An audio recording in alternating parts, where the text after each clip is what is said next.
Hey there and welcome back to TubeGuruji channel. Today we are going to build car renting application with the help of Next.js, React, Tailwind CSS, Clerk for the authentication, Daisy UI which is based on Tailwind CSS, then GraphQL and HyGraph.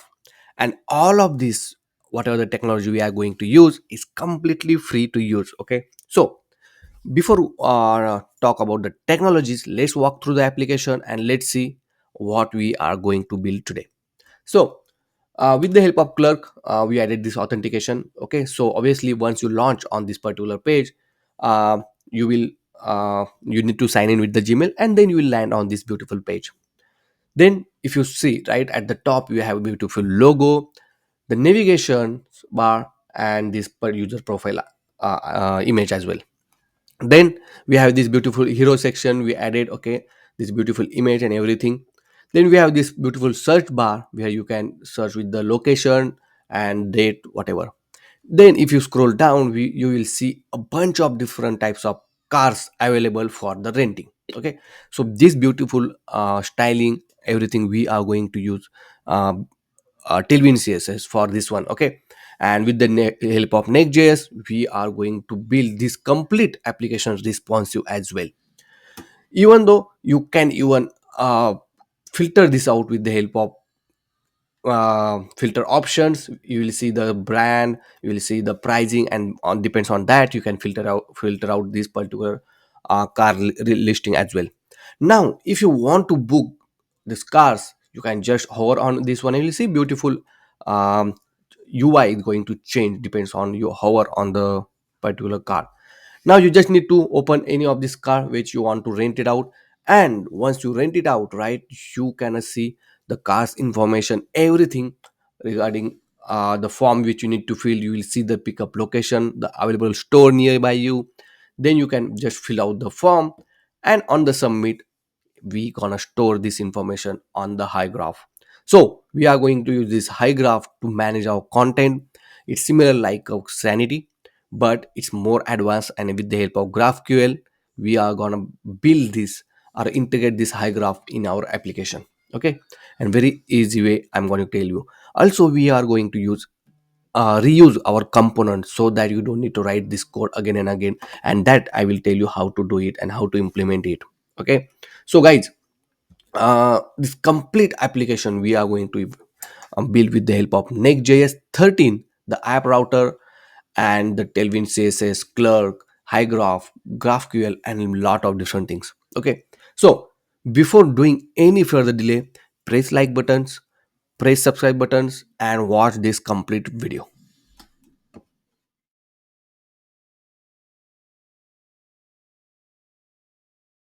So in order to create the React project, we are going to use Next.js React framework. Okay, so if you go to this particular official website of Next.js, you will see this command to create the application. And obviously we are going to use Next.js 13 along with the app router. So just copy this command and go to your desired folder. Here, open the command prompt, and once it open, here you have to type, increase the size, and here just type npx create next app at latest. Okay, if you did not put at latest, then it will not create Next.js 13 project. Okay, with the default configuration. So just put the at latest. Okay, and click enter. Then it will ask you the name of the project. Okay, so let's give car rental YouTube. Okay, and save it. Then would you like to use TypeScript? Say yes. Then would you like to use ESLint? Say no. Tailwind CSS? Say yes. So if you see, right, it automatically install the Tailwind CSS for us as well. You don't need to install manually. Okay, then for source directory, say no. The app router, say yes. And the import allies, say no.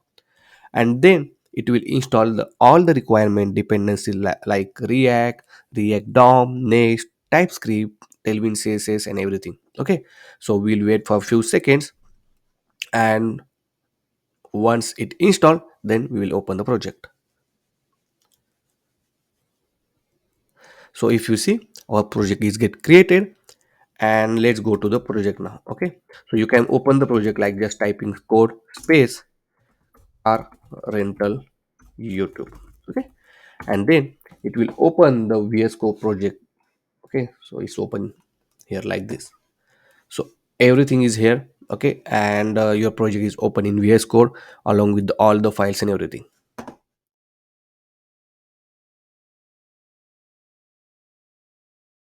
So let's see how the project folder structure look like. Okay, so on the left hand side we have all the files which we required for our project. So in the app folder we have the global css, layout.tsx and page.tsx. So first, the layout.tsx contain this the metadata. Okay, this is the metadata along with the HTML tag and body, and inside the body we have the children which we are passing. Okay, and these children contains whatever the page we are going to render, it will render through these children. Okay, inside this body tag. Second, the page.txt, which is our default page, and once we run the application, you will understand more in detail. So this is our default page when we first time we launch. Okay, then we have this global.css which is applicable throughout the application. Okay, so if you define everything in like root or in body, that particular css styling is applicable throughout the application. Next, we have this public folder. This public folder contain the image, all the files which is needed for your application. Okay, so for example, it contain an image, a font, or maybe audio file, video file, whatever. Okay, so mostly we are going to use only images in the particular project. So we'll keep all our images in this public folder. Then we have this next.config.js, which helps to configure next related things. For example, if you are using the third party image URL, right, from the some domain, that domain need to be added inside this next.config.js. You will learn everything once we start developing this particular project. Then in packet.json, it contains the script to run the application or to build the application along with the dependency which is required for this particular project. Okay, so we can these are the already installed dependency, but you can add your own. Okay, we are going to use some more dependency, so we'll learn once we start developing. Then we have this post css.config.js and tailwind.config.js. So it contains the all 10 will css configuration. Okay, and if you see this content, right, this is very important because whenever you are adding any files inside this pages or components or app folder, the tailwind css is applicable for that one. If you are going to add a new file which is not mentioned here in the content, make sure to add that one. Okay, otherwise the tailwind css will not applicable, so you will learn that one as well. So that's all, and this is a tsconfig.js for the typescript configuration. Okay, so that's all for this particular files and folder structure. Then let's run the application. So go to the terminal and click new terminal. It will open the terminal inside your VS Code. Okay, and just type npm run dev. Once you type it, if you see, our server started on the port 3000. Okay, and this is the URL to access it. So copy this URL, go to your project, sorry, go to your web browser and run this particular URL. Okay, so it will take few seconds to build for the first time. Okay, so it's loading, so we'll wait, and if you see, the page is loaded. Okay, and this is our default page. I told you that the page.tsx, which is our default page. Okay, let's me show you. So if you see, right, inside the app we have this page.tsx, correct? So inside this one we have this all this information which is showing on the screen. Right, if I remove this main, okay, completely, and just put the simple div tag and save it, you will see nothing will show on the screen. Okay, now let's type something. For example, subscribe to TubeGuruji. Guys, if you did not subscribe to my channel, please do subscribe. And if I save it, see the subscribe to TubeGuruji showing on the screen, and if you see, the URL is the default URL. Okay, so you will learn how to navigate to the different URL, how to create everything in this particular course as well. Okay, if you don't know anything about the Next.js or anything, don't worry, we will learn everything from the basic. Now if you see, right, we have this gradient background effect, right? So in the global.css we can remove it. For in this particular route, right, we have this 3 line of code which help to give the gradient effect. So I remove it and save it, and let's refresh the screen. Let me wait, why it's not okay. So let's remove this one as well and save it, and if you see, this particular background is gone, right, that particular effect, because in the css they applied this particular gradient effect. Okay, I hope you understand and you also learn how to create the application, the files and folder structure, and how to run the Next.js 13 application as well. Okay, perfect.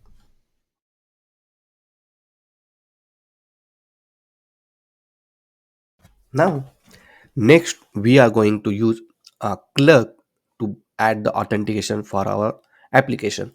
Okay, so if you go to this clerk.com, this is official website to add for the uh, authentication. Okay, so if you go to the pricing, so it's completely free, okay, until 5,000 active user, and for the development purpose or for a small business, I think it's sufficient. Okay, so if you don't have any account, then create a new account and then go to the dashboard.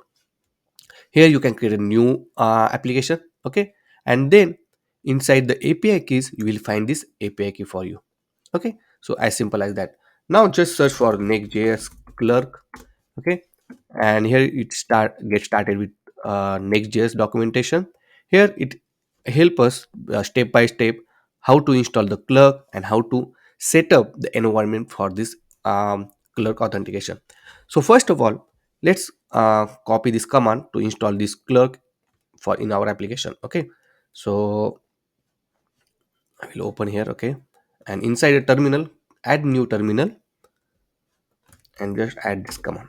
Okay, it will install the Clerk for us. Then we have to set up this environment variable key. Okay, so in .env.local we have to copy this line of code. So let's create a new file in the root folder and just type here .env.local. Here we'll paste this Clerk publisher key and the secret key. Then if you scroll down inside the app router, we have to wrap our HTML inside the Clerk provider. So copy this Clerk provider, and inside the layout.tsx. So if you see, right, uh, we are using the app router, that's why we have to use layout.tsx. If you are not using app router, then inside the page you have to add this one. Okay, but we are using app router. So I will wrap this up like this in the tag provider, and make sure to import this Clerk provider, okay, from the Next.js. See, and save everything. Now if I go to our project and you refresh the screen, you will you will not see any changes until this point. Okay, see, sorry.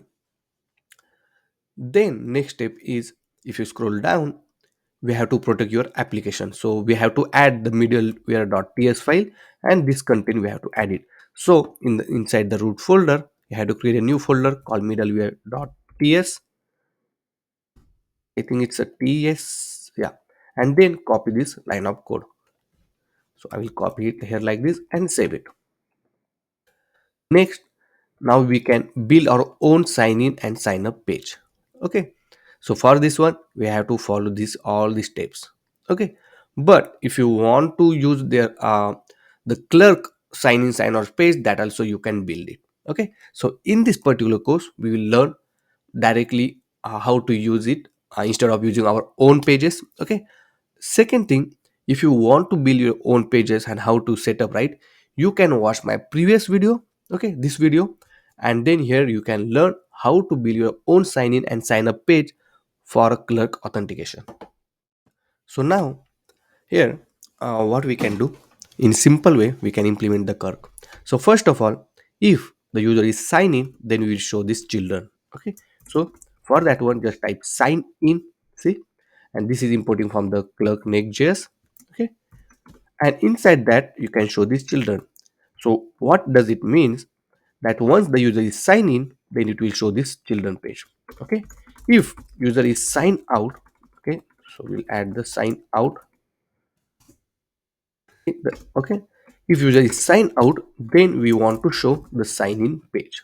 Okay, so just add sign in like this, and make sure to import this sign in inside the uh, Clerk.Next.js. Okay, like this, and save it. Now let's go back to our application, and if you see, I'm on the sign in page. Okay, so this is the because right we are not using our own sign in method page, that's why it's showing the clerk URL. Okay, if I go to localhost 3000, okay, it will redirect to this particular page. But if you go to the continue with Google, and if I click any Gmail account, and if you see, these I'm signing and I'm redirect to our original localhost 3000 port. How simple it is, right? Now one more thing we will add it here. If I go to the page.tsx where we have this text written, right, here we have one, there is one more method inside the or inside this clerk Next.js called user button. Okay, and this user button, if I go to the documentation, right, this is the user button, and it will show you this user profile pic and some information like. So let's implement that one and let's show you how it looks. So this is the import statement. I will remove all others like this. Okay, and save it. Now if I go back to our application, see, the user profile pic is showing. If I click on this one, you will see this beautiful menu where yeah, you will see this user information, the manage account, sign out page, and everything. If I click manage account, you will see all the information where you log in with this account and everything. Okay, even you can sign out. Once you sign out, you will get redirect to this particular sign in page. Okay, and this is how we can add the authentication in our application. Okay, and as I say, this is completely free and completely beginner friendly. Okay, so if you have any question, any doubts, let me know in the comment section. And the source code is completely free. You can access the source code. uh, the link is in the description. Okay, and let me know how you like my video. If you really like this video, please like button and watch this complete video. You will learn a lot of things.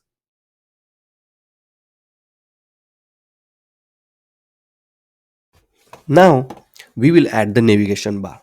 So for that one, let's create a folder in the root directory called components.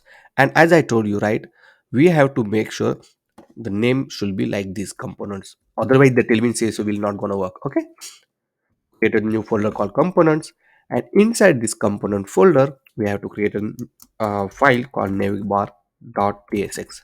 Okay, and add the default template. So we have this navbar and save it.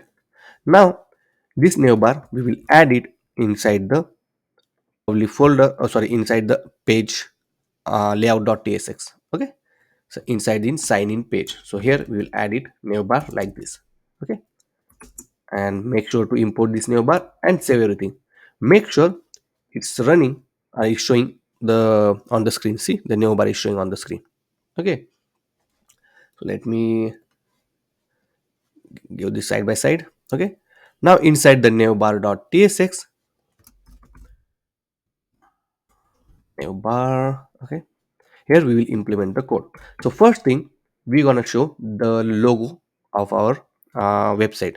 So here we'll add the image, next image, okay, the source, and the end tag. So obviously we're gonna put our all the files inside this public root directory. Okay, so what I will do, I will just copy this content inside this public folder. So I pasted the logo inside the public folder. Okay, so if you see the hero.png and the logo.png, and now inside the image tag, here we can directly access our image by doing logo.png. Okay, because we put our um, all the images inside the public folder, and you don't need to give a complete far path. Okay, then we have to use alt tag, and we'll say logo. Then we'll give the width. So we'll give width of 150, and we'll give height of 100, and save it. And if you see, let's save everything, and this is the logo, it's showing on the screen. Okay, perfect. Next we will add the menu section. Okay, So here I will update the height and width, maybe 100. Perfect. Next I will add one div, and inside div we'll add the h2 tag, and first is home. Then we'll add the uh, another one, which is history, and the third is contact us, and save it. And if you see, all three are showing. Okay, and the last, we'll add the user profile button. Okay, so what I will do, I will remove it from the page.tsx from here, and I will put it in the navbar like this. Okay, and make sure to import it. Obviously we need to copy this import statement. I will cut it from here and put it in the navbar. Okay, and save it. And if you see, the profile pic is also showing. Next, we want everything in one line, so make this class as a flex. Okay, and it will come in one line. Also make it item to be in the center. Okay, and for this as well, we have to make it flex, so it will be in one line. See. Okay, then I will give some gap, so let's give gap of 5. Okay, and let's give some styling to this one now. Okay, so class name, I will say on hover we want to change background blue 500. Okay, if I hover on it, see, the background is changing. Okay, then also I want to add some more styling, so we'll give some padding of 2, then round it to be full. On hover I will also add the text to be white, and let's see how it looks. So if I hover on it, see, also I will add the padding x to 3. Okay, like this. Make it cursor pointer, so once I hover the cursor will change. Okay, so same thing you can apply to all other um, menu. So I will copy this one and paste it for class name, paste it here, class name, paste it here, and save it. Okay, and if you see, for all of this it's working.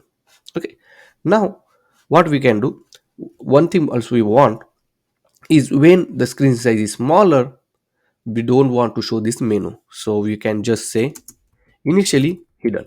Okay, so initially hidden means whenever you load the page, right, it's load for the smaller page. Okay, and all the css is applied by default to smaller screen. If you want to apply something for the medium or larger screen, you can define like this, medium screen. And for medium screen, whenever the screen size is medium, you can show it as a flex. If I save it, see, the menu is gone, but if I increase the size, the menu is showing on the screen. Okay, that's how it works. Next, uh, here you can say justify between. Okay, and if you see, this is how it looks for the menu as well. The menu will come in center, the profile pic is coming on the right hand side as well. Okay, next we'll give some padding to this navigation bar. Okay, so let's give some padding. So I will say this one, I will add the padding of 5. Okay, and I will add the shadow effect to be small like this. Okay, I'll make it medium. See, like this. Okay, make small, and you can add the border at the bottom of 1 pixel. Okay, so little darker with the border, and it will look like this, the beautiful buttons as well. Okay, and the logo and the user, if I click user profile, you will see the user information. Okay, now what you can do, if you think the space is in much is a lot, you can make it padding 3, and you can give padding x to 5 and save it, and see, it will look like this. I think this is perfectly looking fine. Okay, so this is what we build the navigation bar. If you have any question, any doubts, let me know in the comment section.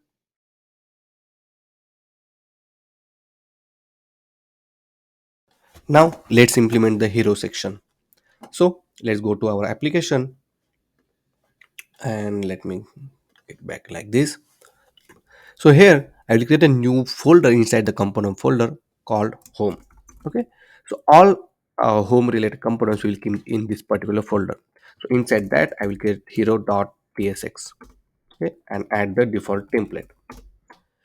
Now make sure to add this in page.tsx. So I will remove this and I will add it here like this, the hero section, okay, and save everything.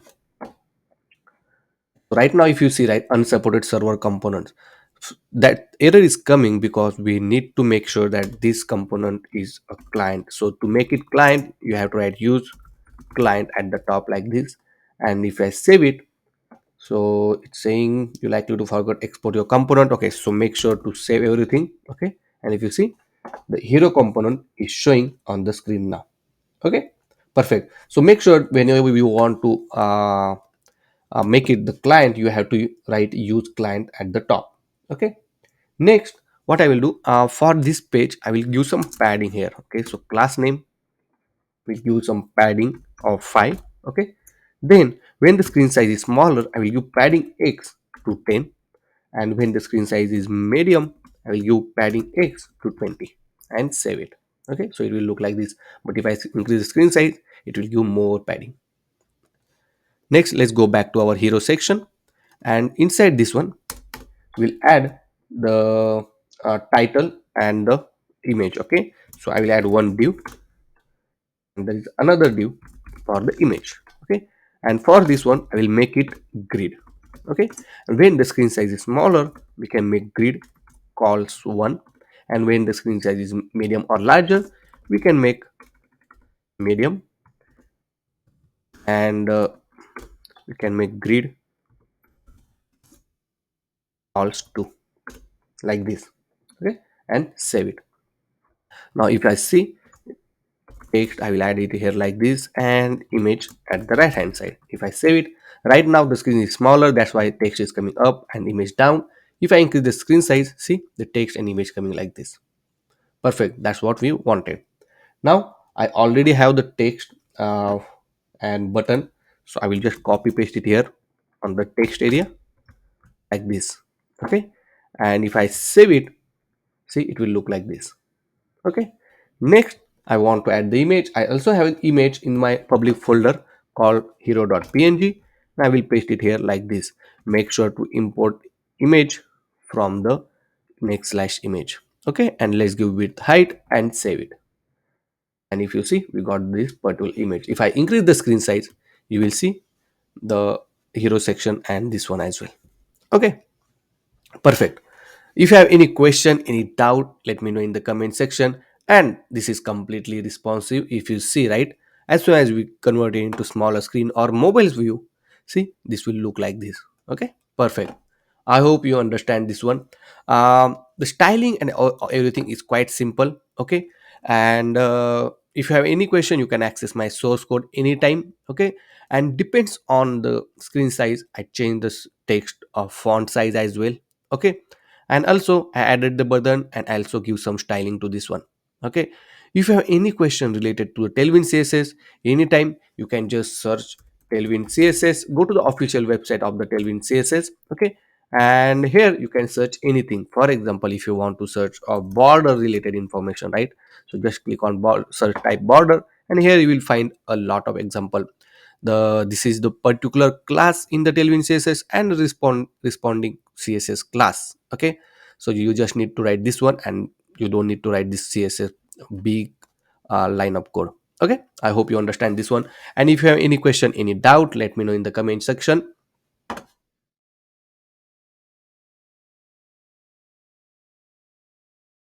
Now if you want to change the font of your application, it's very easy in the Next.js 13, okay. So let me show you. So in this particular section, we are gonna change the font for our application. First of all, let's go back to our application. Let me open this window on side by side, and here inside the layout.tsx, if you see, it's already have the inter. So inter is the font name, okay. So they already added the inter type of default font. Here we can change this font. For example, I like to use outfit font, and this font is coming from the Google font, okay. If you go to the Google font, you will find this outfit. Now replace this inter with the outfit, you can change this name or you can keep it as it is. Okay, it's just a constant name, and save it. And if you see, the font name is changed instantly. Okay, and this change is applicable throughout the application. Okay, now if I change to something like railway. Okay, so there is one font which also I like, railway. And if I update this, so if you see, this change to railway. Okay, so it's up to you how the font you want to use. Okay, and this is how easy it is to change the font in the application. You don't need to add any css, you don't need to do any configuration for that one, or any add a new font in your public folder. Just within a few clicks, with the help of Next, you can add the font. Okay, if you have any question, any doubt, let me know in the comment section. And if you still watching this video and if you did not subscribe to my channel, please guys, do subscribe and watch this complete video, because there are a lot of things coming in this particular course.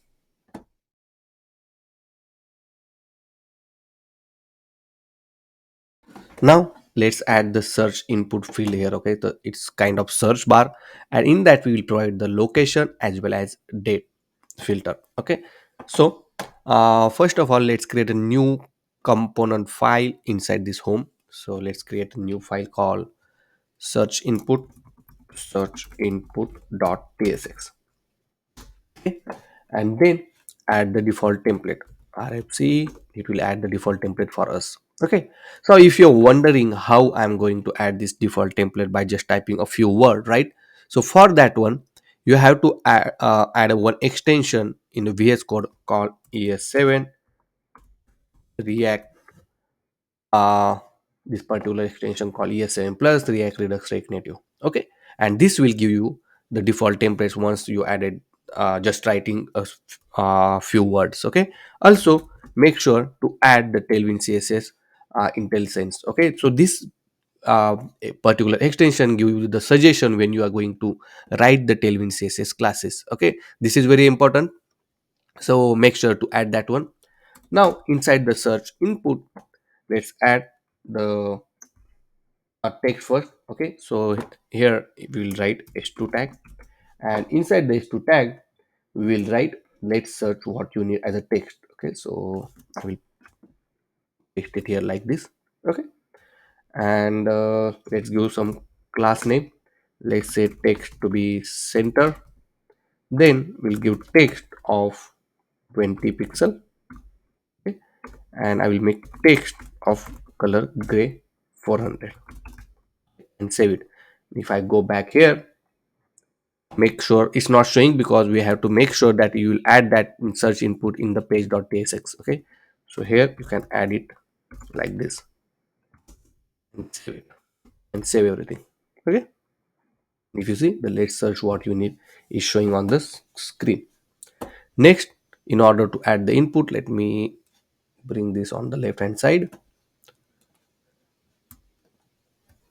So after this I will add one more div. Okay, and inside that we will add another div. Okay, so this div will control our container type thing. Okay, and inside that we'll add the input of type text.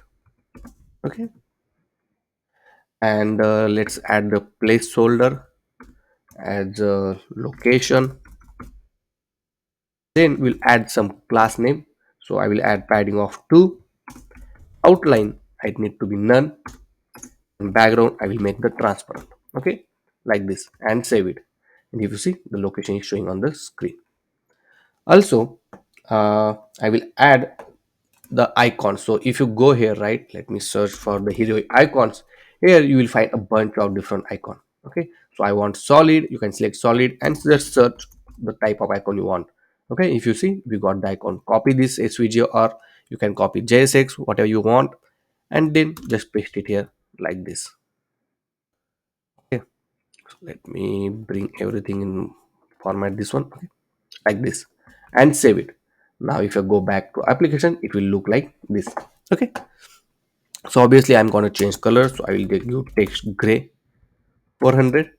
Okay, and for this particular class I will make it flex. Okay, so it will mean the one line, and also make it item to be in the center, so vertically it will be center. Okay, like this. Also for this class, right, okay, we'll wait, we'll implement the date functionality as well. So I will add div, and here I will add input of type is equal to date. Okay, so this is very important because we are using date, and close the tag. Here I will add the class name, the similar uh, classes we applied, like the one which we applied to this one. Okay, so just copy this one and paste it here and save it. And if you see, we got this one. Okay, you can change the color, so I will give text gray 400 like this. Okay, and I will change this color to the dark, which is matched to this color of this particular calendar. Okay, so you can just change that color as well. So let where is there svg here, I will change width and height, and I will make it black only. Save it like this. Okay, 5 actually. Save. Okay, next we want to show in one line. Okay, so here I will add the class name and we'll make it flex. Okay, and once you make this as a flex, you will see it comes in one line. Okay, and if I increase size, it will look like this. Okay, then just make sure to make it justify center. It's not gonna change, it will look like this. Okay, and here now we need to add the background. Okay, so to add the background, we have to add another div, and we have to wrap everything in this particular div. Okay, these two component like this. Again here add the class name, make it flex, and then we can make background of gray 100, adding of 2, we'll make rounded to be full and save it. And if you see, it will look like this. Okay, I will give padding x, maybe padding 1, padding x to 3 maybe. Okay, we'll give more like 5, and then we'll give some gap of 2. Also if you want to put horizontal line, you can just add divider divider x. Okay, so divider x like this and save it. And if you see, this horizontal line also get added. Okay, and if I increase the size, it will look like this. Okay, see, I can able to type, and this date also I can able to select it. Okay, now you can put the width, some minimum width to this one. Okay, it's up to you, but right now I think this will work fine. Okay, if you have any question, any doubt, let me know in the comment section. And this is quite easy. Okay, it's just a simple html css styling I applied. Okay, now you can use some more styling. For example, you can use some padding from the top, the padding, the margin between these two. Okay, so what you can do, here you can write margin bottom to be 3 and save it. And if you see, it looks pretty good, right? Also I will give some margin, so like class name margin top to 5. Okay, so yeah, perfect, this I think looks good. Okay, later on what we can do, we can implement the location. Okay, so it will, once you start typing, it will auto complete the address, it will give the suggestion, and then you can select it. Okay, also the date is already there right now, you can select the previous date. We can also add the limit for this one, the minimum date and maximum date kind of thing. Okay, and there are a lot of things we are going to implement, but first of all we just focusing on the some UI part as well, and then we will uh, add the implementation and some logic into this particular application.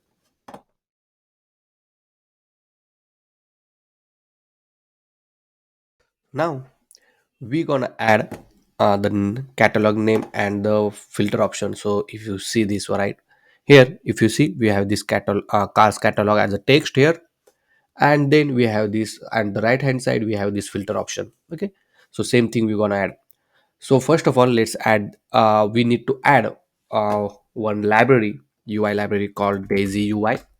So if you go to this daisyui.com, it is one of the best Tailwind CSS library, and it has a lot of predefined components. Okay, if you scroll down, you will see a lot of things, and very easy to install. First, you need to copy this command and run in your application.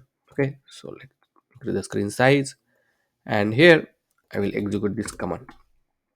Then you have to add this particular plugin, okay, inside the tailwind.config.js. Okay, so you just need to add this required.daisyui, copy this one, and then let's go to this tailwind.config.js, and inside plugin you have to paste it here like this and save it. Okay, you can stop the server, but if you see right the daisy is running, so I think it will work. Next, we are pretty much completed by installing this daisy ui, right? We are ready to use this daisy ui. Now first of all, let's add the text and then the drop down. Okay, so let's add this one. So let's go to the component folder, and inside the home folder we create a new component called calls filters option.tsx. Close this one, and here add the default template by just typing rfc, click enter, and it will give you the default template. Now here, uh make sure, okay, for first make sure to add this component inside the page.tsx. So I will add it here, cars filters option, like this. Okay, and now let's add some coding. So inside the one div, I will add the h2 tag, and we can say just cars catalog. Okay, here we can give the styling, so add the class name, and we'll make text of 30 pixel. Now if you see right, I'm giving this size inside this bracket, it means I'm giving my custom size. Okay, if you want to give something like this, see, text of, sorry, text of 2xl or kind of thing, right? But if you want to use some in the pixel, you can give in the brackets. Okay, so whenever you want to give some custom size, you have to give in a square brackets. And after this, let's make font be bold and save it, and let's see here how it looks. And if you see, the cars catalog is showing on the screen. Okay, so what I will do, I will also give some class name margin top to 10, like this. Okay, perfect. Then the next h2 tag I will add it here, and it will be explore the card you might likes, like this, and save it. If you see, perfect, like this. Okay, perfect. Next we want to add the drop down select. Okay, so if you see this one example, right, we have this drop down. So in order to add, right, go to the daisy ui, and here you can just search for the select option.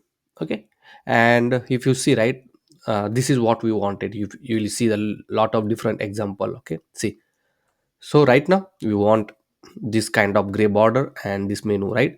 So go to the jsx, okay, and just copy this line of code. Okay, you can just click copy here, and then go back into the code and paste it here like this. Okay, and here you can say price. Perfect. We can change this value later on, something, for example, you can say price of 45, price of 70. Okay, like this. Or you can write uh less to min to max. We can do something filter min to max and max to min, something like this. Okay, and if I go back to our application, see, this price tag is showing. Perfect. Same thing, you have to add one more. So what I will do, I will copy this one and paste it here like this. Okay, and this is for example manufacturer. I will add manufacturer, and here you can say Honda, or you can say BMW, or maybe um, Toyota, kind of things. Okay, and save it. If you see, the manufacturer is also added. Now we want everything in one line. Okay, so what we can do, first of all, for this one we can make it flex, and if you see, it's coming like this. Okay, obviously we want this one as well, as means That one as well we want it in what a horizontal line, so make it flex. See, it will look like this. And here I will make item to be in the center. Okay, and here I will give some gap of 5. Okay, perfect. See, it's look perfect. Now when the screen size is smaller, I want to hide this particular manufacturer. So what I will do, I will just on this particular class name, right, we have the select border, everything. Here we can say hidden initially. Okay, and when the screen size is medium or larger, we can show it. So right now if you see, it's hidden. Okay, okay, still is not working, but let me check here. On medium we need to make it block like this, and if I increase size, see it's showing, but if I decrease the size, right, uh, like this, it's hide. Okay, next we want this particular drop down at the right hand side, so here you have to make justify between. Okay, so just make justify between, and it will be in the right hand side. See, both the things. Okay, so this will be manufacturer and this will be the price, and then we are pretty much done with this filter option. Okay, obviously we gonna add the logic behind this once we get the list of car. Okay, I hope you understand this particular section. Next section is quite interesting because we're gonna use a hypergraph, which is one of the best CMS in the market right now, which is uses a GraphQL. Okay, so many people are requested to create a content or course which uses the GraphQL. So that's what we are going to use today.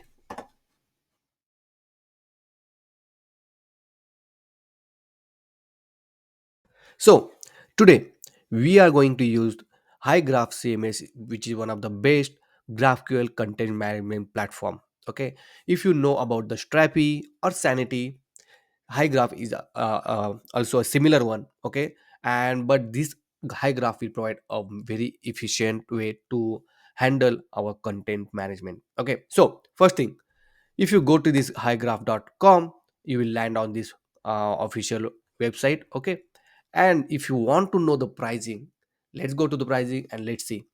If you see, right, it's this particular high graph is completely free. Okay, if you have medium size business, this graph free tire is completely sufficient for you. So don't worry whether it's 299, 799.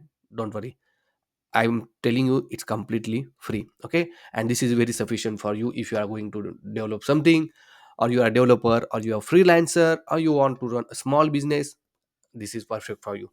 So if you want to create account, just say get started, and if you have already account, just log in. So I already have account, so I'm logging it. Okay, so once you log in onto this one, here you can create a new project. Okay, so you have different option like blog, shopping, the documentation, the marketing website, a lot of things. Okay, they have predefined templates, or if you can create your own template. So click on this add project, and here give the project name. So in this case we'll give car rental. You can give the project description, I will keep as it is, and you can give the region which you want. Okay, so right now I will give the US East, and you can have India as well, so you can select whatever the nearest one you have. Okay, and click on add project. So just wait for that one, so it will take some few times to set up the all the project for us, so we'll wait. And if you see, our project is set up completely. Okay, and if on the right hand side, if you are first time, right, it will show you the quick start checklist, what you need to do and everything. Okay, we close this one, and this is the dashboard. Okay, and if you see, we have 1 million call per month. Okay, then we have 100 GB of traffic, a content entry, and lot of things. First of all, let's go to the schema, and we'll create a schema for our cars information. So here, in the schema you can create a new model. So click on new model, and here you can give the model name. Okay, so I will give car list, and this is the API, this is plural, you can keep everything as it is, and click on add model. Okay, once you click on the add model, now you can add the field into your particular model, right? What field do you need? So for example, I will add the single line text, and I will say the name of car, so I will say name, like this. Okay, is you can use as a title field. And also you have validation, you can make it whatever you want. I will make it required field. You have advanced option and everything, right? So right now just click add, and then you can add the remaining one. For example, you want to show the price. If you see, right, we want to show the image, right? We have this um, car type, how many seat allow, the car average and everything, right? So that you can add it. So for example, if you want to add image, right, we have this asset speaker as well. So click on it, you can give image like this, and you can allow the multiple assets. Okay, it's up to you, whatever you want to choose. You have complete hand complete control on your field, so how you want to display. Okay, so you can add the remaining one. I will add the remaining one, and then I will show you how it looks. So I added the all the remaining field which we want to save the cars list. Okay, so we have the name, image, price, car average, the type of car, and the brand. Okay, so these are the drop down, and for that one I added this numeration. Okay, so if you go to the car brand, I added this list of brand and the car type, and this I added with the help of this drop down field. Okay, so quite easy, and you can just do it. Okay, so you can go to the content, and inside the content you can add the entry. Okay, so you can add the name, the image, price and everything, and just you can click save and publish. Okay, and it will save it. Okay, so I will add the some of the few information here, and then we'll go from there. So here I added few data inside this content section. Okay, so I added the file record, and it's very easy. Just click add entry, and just you add the fields and save it. Okay, now the important thing is, if you see we have this API playground. Okay, and inside this API playground, here we gonna write our, we can create our own query. It will return the result for us. Okay, so right now if you see, right, these are in the car list, these are the field are selected, and if I click on this play button, it will give me the all the result which we want. Okay, so you can even unselect this things. For example, if I unselect the seat now, and if I run it, the seat will not be here. Okay, so it's up to you what are the fields you require, and just select that field, and that's all, you are done. You can just run this play button, and you will get the result. Okay, and then this particular query we gonna use in our application to fetch this all the JSON formatted response from this particular high graph. Okay, so that particular section we gonna learn next. But if you did not subscribe to my channel, please do subscribe, and please do explore this high graph. Okay, you have a lot of things here. You have project setting, you will see a lot of different things. Okay, you can even change the profile picture, a lot of different things you can play around. And let me know if you find interesting into that in the comment section. And if you're really enjoying this video, please press like button. Okay,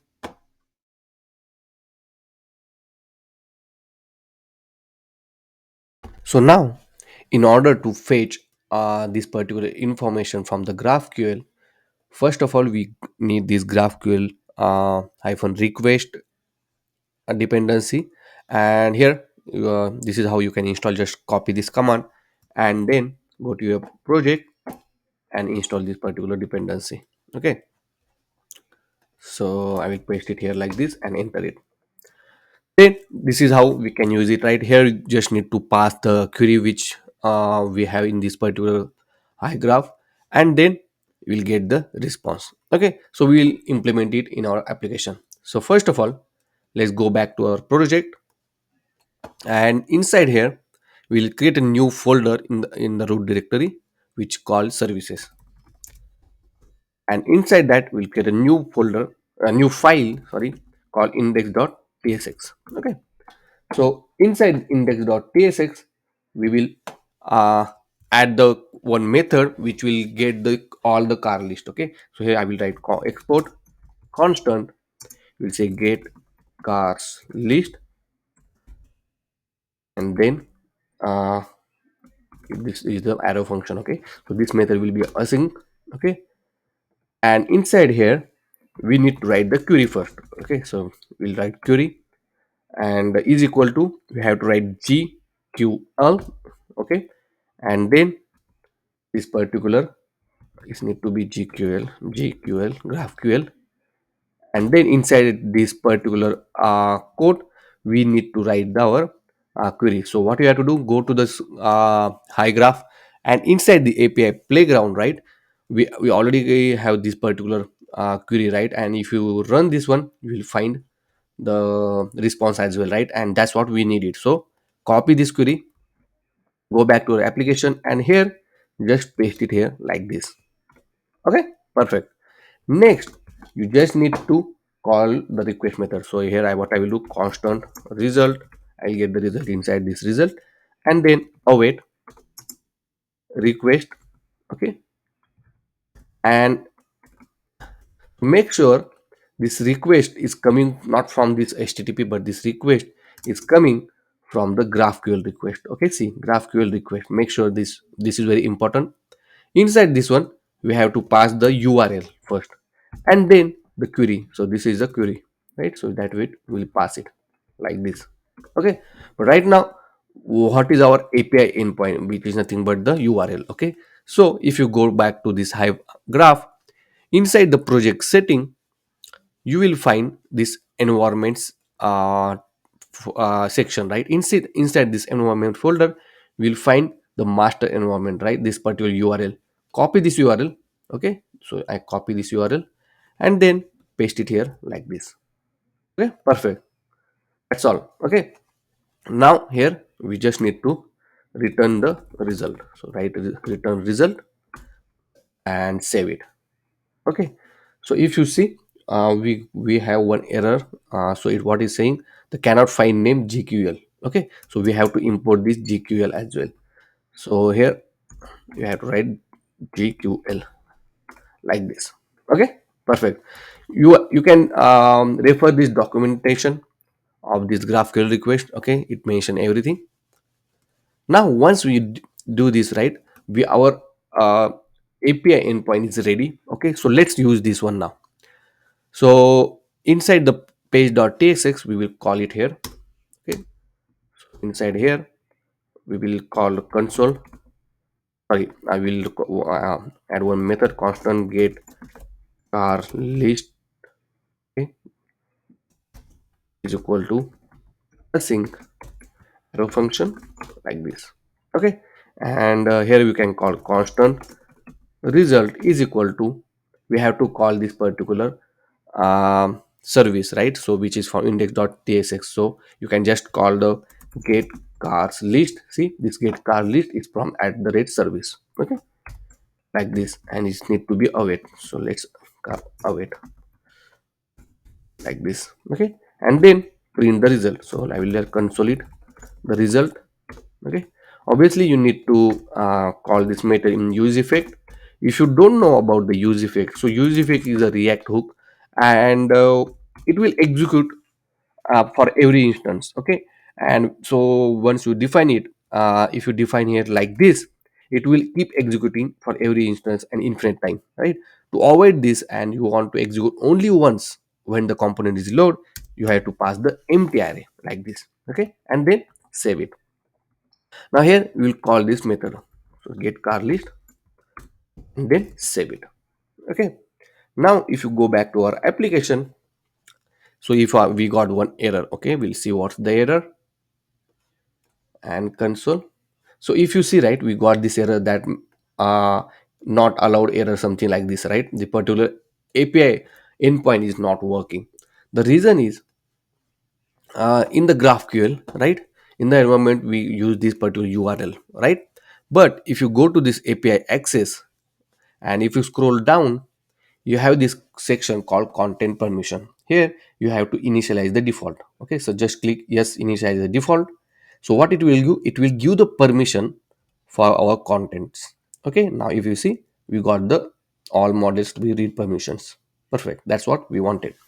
Now we save everything, and then let's try it again.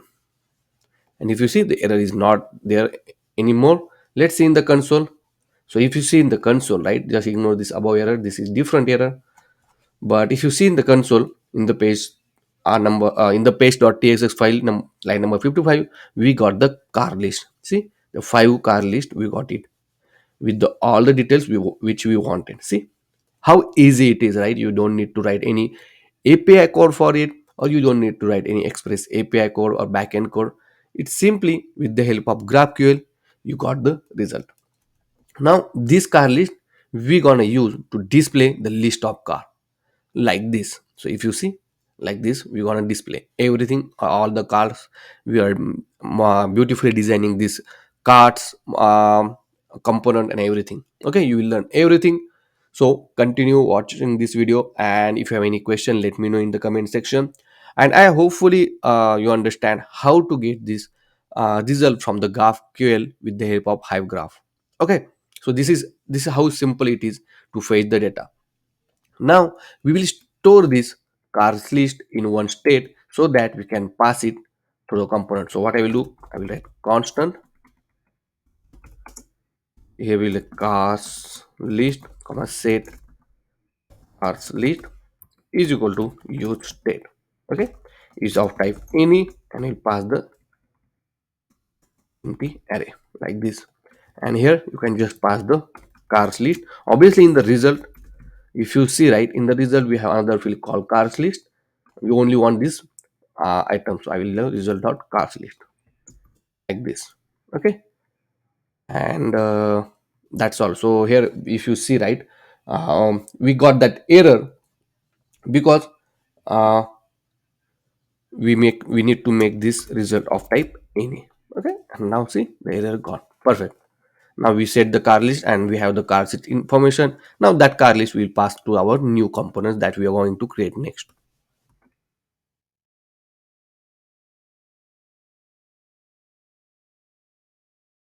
So now, in order to display the list of cars, we get a new file inside the home folder. We can call it as a cars list.tsx. Okay, and then add the default template like this. Make sure to add this cars list inside this page component. So I will add it cars list here. Okay, and once you save everything, make sure the cars list is displaying on the screen. Okay, now let's go back to the cars list. Inside here, we're gonna add the cars list. First of all, we need a prop, right? And this prop contains the cars list. So inside this page.tsx, we already have the list of cars, correct? This list of cars we need to send to this particular car list component. So you can say cars list is equal to the car list. Okay, now you are sending to this one, to the cars list, right? Now we have props, you can mention it as any, so this error will gone. As because we are using TypeScript, each of this variable or whatever you are defining, it's need type. Okay, that's the reason. Now next here, you have the cars list. Okay, so what you have to do, you have to first iterate the list of car. Okay, so here in the props, sorry, not like this, but here to iterate it we have to write like this props. In the props we have the cars list. See this one. Okay, so this cars list, and you have to map it. Okay, so map car of type any comma index of type number. Okay, and here you have to define an arrow function like this. Okay, inside this one I will add one div like this. Okay, and let's try to print the car name here. Okay, so what I will do, I will just print car dot name like this and save it. And if you see, we got the cars list. It means the prop is working and we are able to iterate the value. Okay, now for the card which we want to show on the screen, we create a new card item. Okay, so inside this home folder only, we'll add the card.tsx. Okay, and add the default template, and this card we will iterate it here like this. Okay, so I will add this component here like this, remove this one and make sure to import this card and save everything. Okay, and if you save it, right, we got the number of card, because right now we are not passing anything. It in car card we only have this card text written. Okay, so here we will pass the car like this. Okay, and in a car card, accept it as a prop. It's of type any. Obviously, what I will do, I will save this prop value inside one state. Car comma set car is equal to use state, and the value is props dot car. Okay, so inside car we will have the value which we are passing each time to this uh, particular component. Okay, and now if you want to print name of the car here, you can print it here like this, car name. Let's save everything, and if you see, we got the result. Perfect. I hope you understand this one. Okay, this is how we can pass the data from parent component to the child component. Okay, and this is how we iterate this list of cars list, and we are using the component so that we can easily manage our code. So now inside the car card we will implement it. So I will remove this one. So first of all, we need to add the div. So add the div here like this. Okay, we already have div actually, so no need to use this one. And then I will add the h2 tag. Okay, so h2 tag, sorry. So I will just paste the h2 tag here. Okay, and already I applied the styling and everything. So and I'm passing the car name. If I save it, it will look like this. Okay, next I will pass the amount thing. Okay, for example, if you see, right, I'm just writing this, you can access my code anytime. So here I'm adding another h2 tag. It mentioned the per day amount. Okay, and I'm passing the car price, and I'm using some span, and if I save it, so it will look like this. Okay, then I'm adding the image. It means the car image, so I will add the car image here, and make sure to import this image from the next slash image, and then save it, and you will see the car image. Okay, now if you see, right, we got the error and it's not showing. The reason is, if I go to the inspect panel, inside the console we got that image is missing and require a source property. Okay, so the reason is we need to add the domain. Okay, so if let me go back to our application. Okay, so make sure the car image we are passing the correct url. So to check that one, we need to check the object what we are passing here. So inside this playground we are not passing the image. If you see, right, we don't have the image. So for that one, in the inside the cars list, right, we have the option called image. Okay, and inside the image you have to select the url. See, like this. If I click play, now you also get this url. Okay, now just copy this new change, or you can copy everything and replace with the existing one. But I know what I what changes I made, so I will copy that only that changes. And inside our service index.tsx, where we have this query, I will paste it here like this, and then save it. Okay, now if I go back and refresh the screen, okay, now if you see, we got the one error. It called the host name. This particular host name is not configured under the image in your next.config.js. Okay, which I told you at the very beginning that this is why we need a configuration for the next. So just copy this domain, and then let's go back to our application. Here inside the next.config.js, okay, you have to add a image field, images. Inside that, sorry, we have to add the domains. Okay, so we are just making sure and telling to the Next.js this is the uh, white domain, means it is a legal domain which you can access. Okay, it just preventing from the security purpose. If I save it, let's clean everything. Let me refresh the screen. Now obviously you made the change in the next.config.js file. Okay, it will run your project, or you need to run your project again. So I will stop the server and I will run the project again. Okay, so obviously it will again build with a new configuration. So I just refresh it and let's wait for a few seconds.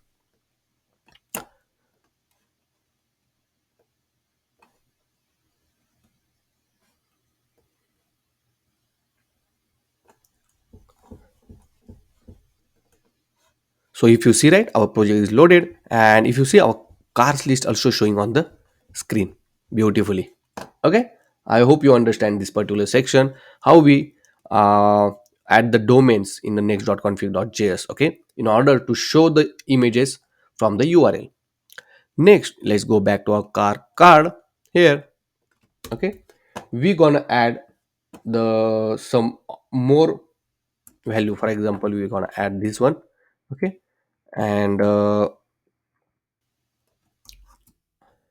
I am using these particular icons from the React icons. Okay, so what you can do, go to the React icons.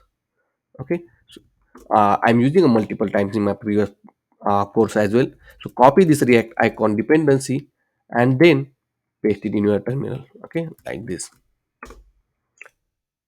and then you have to just import this all this React import statement. So I already have, I will import it here like this. Okay, and if you see, the error is gone. Okay, and now save everything. Now if you go back to our project and let me refresh the screen. Sometimes it refresh, sometimes not, because we just made the change. Okay, we added the new dependency. So if I scroll down, if you see, we got this information as well. Okay, so if you see something is missing, let me see what, why it missing. So here we have the car dot type, right? Make sure this is the correct one, the correct field name which we are using. So if you see, right, we don't have the type. Okay, we need a type as well. So we have seat, car average, everything. So let's add that one as well. So we have this car type, right? We added the car type. If I run it, now it's added. Okay, so that one we have to add it in our again we need to add it here in service.index.tsx. Okay, after anywhere you can add it, no issue, and save it. And now if I refresh the screen, you will see that car type as well. Okay, everything is working. I don't know what this error is coming. Okay, so we need to add the car type here. So this need to be a car type. Save it. Now see, the error is gone. We got this auto. It don't have actually a manual auto. Okay, perfect. Now we need to bring everything in one line. Okay, so this is very easy. So first of all, let me go back to our application here, like this. Okay, and oops, my mouse. Yeah. So first of all, I will add some class to this one. So class name. Okay, then I already have the property, so I will just copy paste it here and save it. And it will give some background, some padding, and everything. See, on the click, I'm getting the effect like this. Okay. Also, I'm adding one button. Okay, at the bottom. So after this one, I will add that button and save it. If I hover on this one, right, see, this button is coming. Okay. If you have any question in the doubt, you can just uh, access my source code. Okay, next let's go back to our cars list. Okay, so let's go back to cars list. Inside here, define class name, and here we will define the grid. Okay, so once if the screen is smaller, we can divide this particular column into two. So just grid calls 2. When the screen size is medium, we can define grids column 3. Sorry, we don't need this one. And when the screen size is larger, then we can show grid calls read calls 4 and save it. And once we did it, right, if you see on the smaller screen, it will look like this. If I increase the size and see, beautifully showing on the screen like this. Okay, perfect. I hope you understand this one. It's quite easy. Okay, only thing is you just need to add the some specific styling to this one, so that you can achieve this kind of layout and everything. Okay, here I added the hover effect. On hover, if you see, right, the background is changed to white. I'm adding the border, and also I'm hiding this particular icons, but I'm replacing with the buttons. Okay, and let me show you how I did this one. So inside the car card, right, if you see here is for this div, right, on the hover I'm just hiding this particular div. Okay, and initially this particular button is hidden, but once I hover on it, it will be visible. Okay, this is how it works.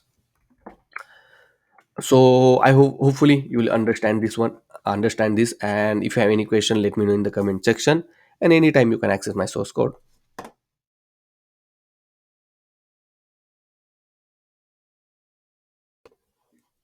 So now we gonna add this filter functionality. Okay, right now we hard coded this value, but we actually fetch it from the list of this particular cars list, and distinct value of the brand we will show in this drop down. So let's first go into this particular VS code, and inside this page.txx we will define the one more state. Okay, so inside here we will define a similar state, only it will hold the original car list. Okay, so cars original list like this. Okay, and here we will set this cars original list along with this cars list. Okay, like this, and save it. Okay, now next, this car original list we will send it to this cars filter option. So I will pass it as cars list only, like this. Okay, now inside the car filter option, obviously we will get it like this, cars list. So make sure this is cars list, and of type any. Okay, so I just destructured the prop and written in this curly braces, and I mentioned the type of any. Now we have the cars list. Okay, now next we need to filter out the distinct value from it. Okay, so what I will do, I will define one method constant, and it will name it filter car list, and arrow function like this. Okay, now inside this we have the car list, right? So for each, so we can have for each loop, for each, like this, and then element of type any, and inside that uh, we need to add the element. Okay, but before that we will define the set. So in the set, once we define the set, I will define set like um, brand set, okay, is equal to new set. So what it will do, it will only set the value with in the only the unique value it will set. Okay, the duplicate value will not add into this particular set, and in that brand set we will just add the value, so which is our element dot car brand. Okay, so where is this car brand coming? So in index.tx, right, we have this query, we are also added this car brand. Okay, so we'll get the brand of the car like this, and we store it here. Okay, then next, after that we need to save this car brand. So what we can do, we can define one more state here, and we can call it as a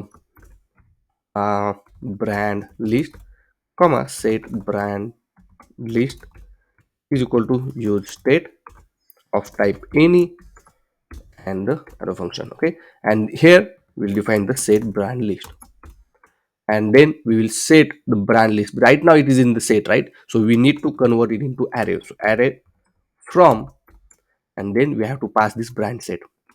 Okay, and this brand set contain unique set of these brands, and we need to convert it into array. That's why, and we store it into the brand list. Now we have the brand list. Okay, in order to make sure that we'll just console log it. Okay, so you will understand better, and I will print the brand list here like this. Okay, obviously in the use effect we need to call the filter list.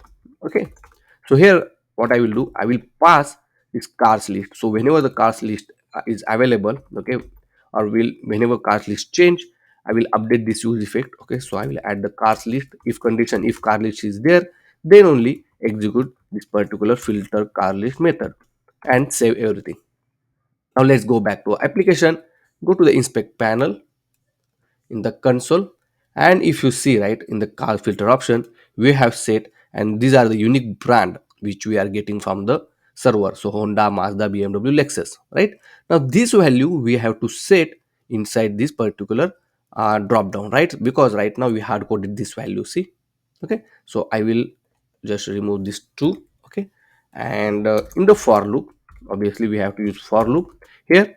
We have to not for loop, but we have to map it, right? We have to iterate this value. So we have this brand list, so just write brand list dot map, and then we have brand colon name. Okay, and then we have also index, so it need to be brand, sorry, brand type string you can say, and then index of type number. Okay, and then arrow function like this, and inside that I will put the options. Okay, and obviously I will replace this hard coded text with the brand only. Okay, because we just saving the brand and nothing else, right? Only it contains the name of this brand, that's why I'm showing the only brand. Obviously we have to provide a key of type index in, oh sorry, of keys we have to provide as an index and save everything. Now let's see whether it's drop down we are getting all this information. So right now we have four brands, and if I drop down, see, our brand is showing Honda, Mazda, BMW, Lexus. See how beautiful it's showing. Okay, so we are able to successfully show the distinct brand which is getting from the server in this drop down. Perfect. Now next, on the select of this brand, we need to pass this information back to this our parent component, which is page.tsx. Okay, so for that one, first of all, for this select, right, I will add on change method. Okay, like this, and in this on change method we'll first print out whether we are getting this brand name. So obviously on change will fire the event, and I will console.log here e dot target dot value. Okay, and we'll just print out once we select the brand. Okay, so let me clean everything. If I select Mazda, see the Mazda is printing. If I select the BMW or Lexus, Lexus is showing. See, okay, it means on change is working.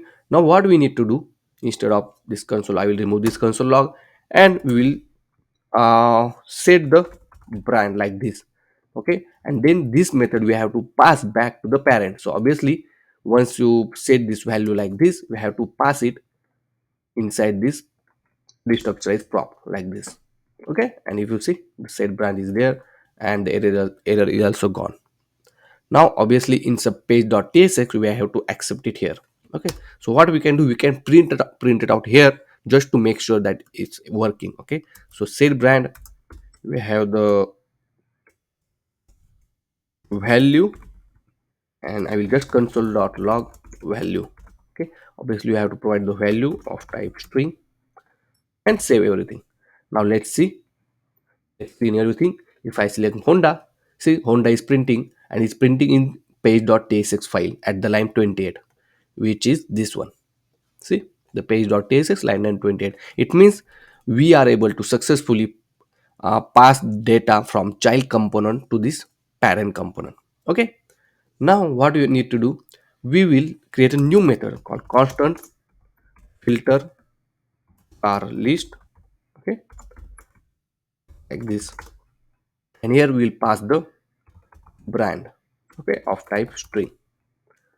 Obviously we will constant filter list. Okay, and what we can do, we can uh, from the original list, right, here we can use this original list. From the original list we will filter the data. Okay, so I will filter data item of type any, and here if item dot car brand, right, is equal to brand, then only that all this value will store in the filter list. Okay, very important, because here we need to write this condition whether this the current record's brand name is equal to the provided brand, then only it will save in filter list. Okay, and then in the list we have state, we have to set this filter list like this. Okay, because this is the cars list. Okay, okay, and this we have to set it here like this, so that obviously it will update this cars list as well. Okay, let's save everything and let's check whether we are getting correct data or not. Okay, so right now if I select Mazda, nothing get changed. If I select BMW, if I select Lexus, nothing get changed, because we did not call this filter cars list method. Okay, so instead of console log, I will remove this and I will call filter car list on this set brand method. Okay, now I save everything, refresh the screen. Okay, so we'll wait. So right now if you see, right, we got the error cannot read property of undefined map the brand list. So it is, we are getting that error in cars filter option. Okay, so here in the brand list, so here we can write brand list is available, then only show this brand the options. Okay, and you see the error is gone. Now if I scroll down, okay, just ignore this error right now, and if I click on this and click Honda, see the Honda is coming, but also Mazda is coming. Okay, if I select BMW, only one list is coming, but not the correct one. The reason is, if you go to this car card, right, here we are directly define these props, right, and even though the props change, it's not updating the state. Okay, so only is updating the number of record, but not the value. So what we can do here, we need to write separately. Okay, so in we'll use the use effect for that one like this, and we'll pass the props, sorry, props dot car. Okay, so this value, so I will remove it from here, and I will pass type any, and if props dot car is available, then set the car information. Okay, I will pass this prop.car here like this.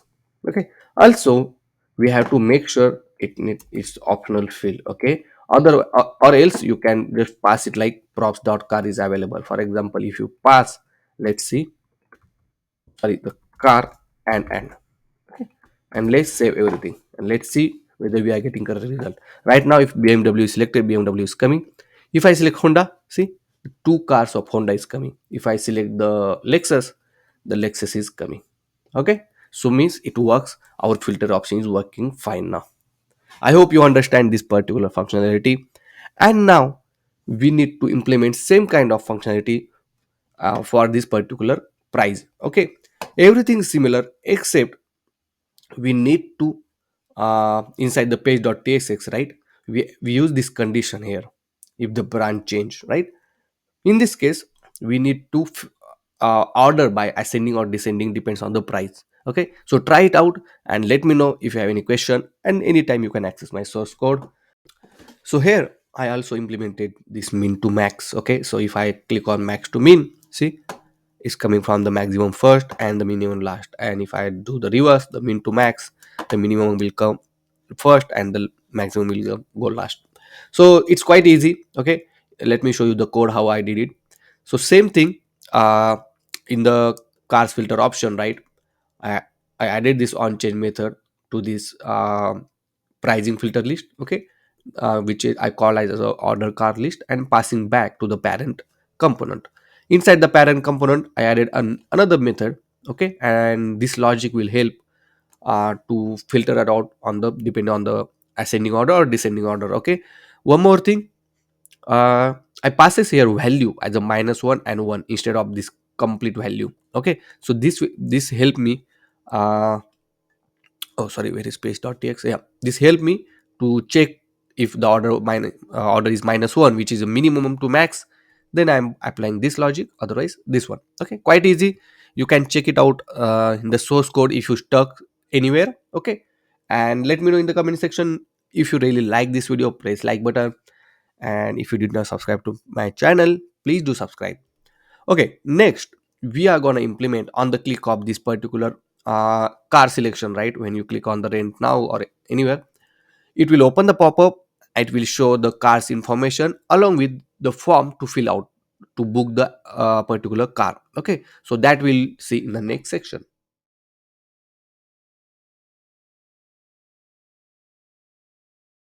Now, once you click on this particular car, right, and you want to rent it, once you click on it, we want to show the pop-up like this, okay, where you can add the pickup location, the date, drop up date, and everything. Okay, also once you click save, we're gonna store that data in our hypergraph where we are already storing this car and everything, right?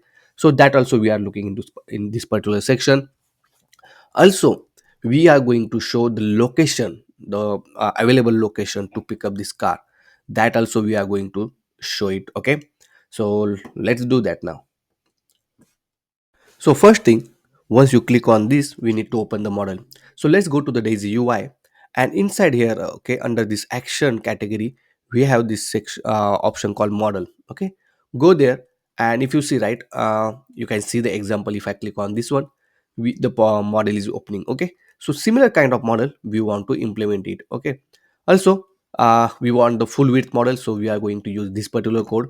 So go to the JSX tab and copy this line of code. Okay, so let's go to the cars list. Okay, because on the click of the car we want to open it, correct?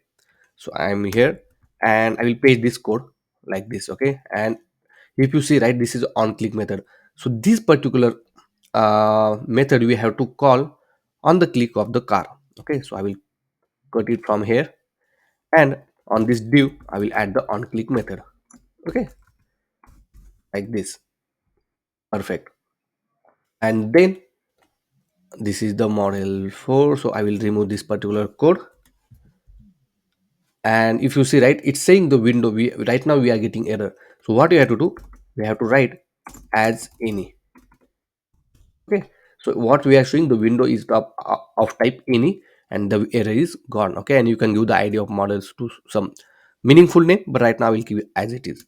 And if I save it everything, let's save everything, and let's go back to our application. Okay, and if I try to click it, see, the model is opening.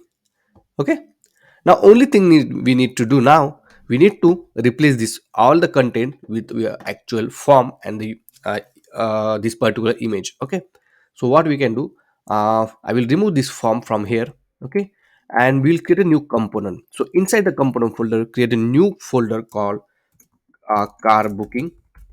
Okay, and inside that I will create a new folder called um, booking model dot tsx. Okay, and add the default template here like this, and replace this div with the code which we cut it, and here I pasted here like this. Okay, now what you have to do, copy this booking model and paste it in between this dialog. Make sure to import this component and save everything, and let's test it out whether it's working or not. And if you see, it's working. Only thing we did, we replace this all this code with the component, and inside the component we added this particular line of codes. Okay, next we need to divide this particular model into two sections. On the left hand side we will show the image, the car's information, and on the right hand side we will give the form to fill all the information. Next, let's pass the car's information to this model first. Okay, once you select the model, so let's go back to our application, and inside the cars list, right here we call this particular on click method, right?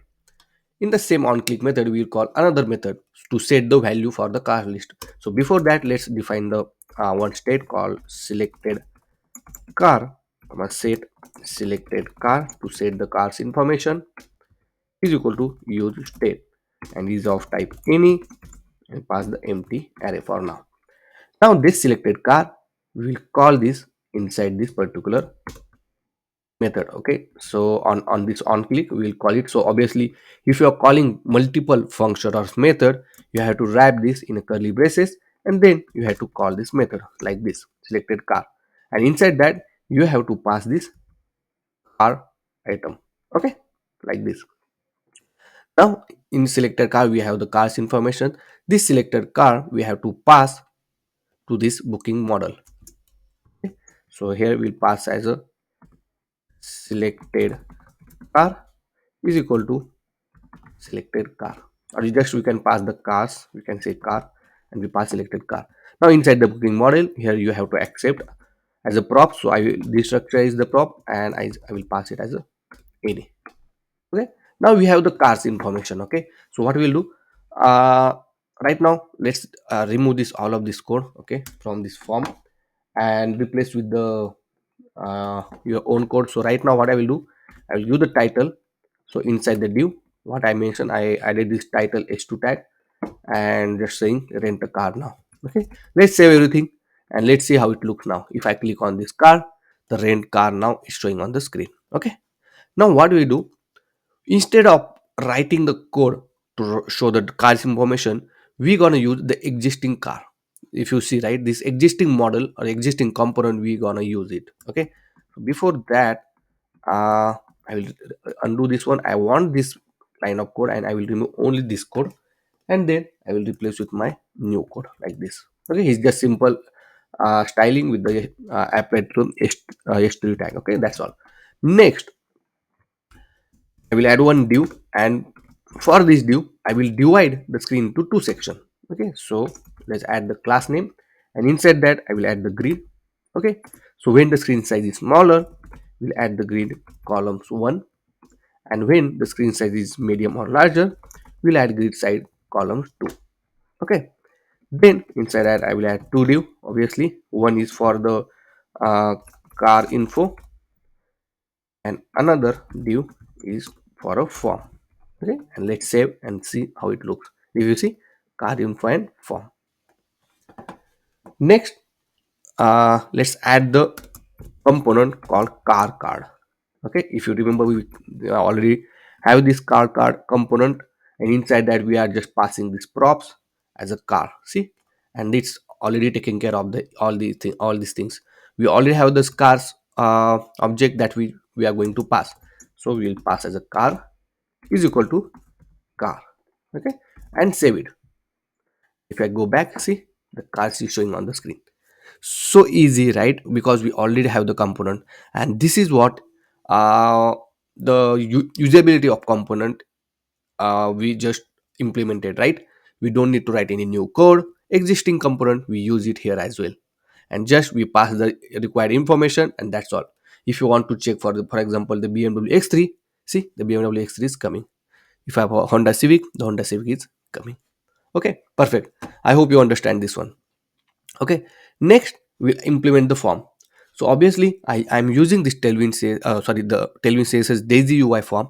And if you go to this data input, right, we have this text input field, and inside here we have this multiple forms, right?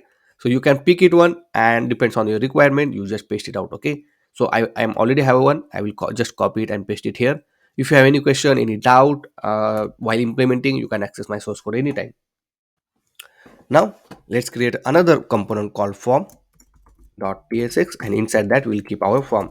So add the default template, and let's make sure to add this form inside this booking model, inside this div.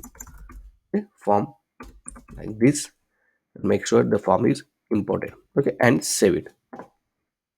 Now I already have the form ready, so I will just copy paste it. Okay, and let's add that one. So I'll remove this form.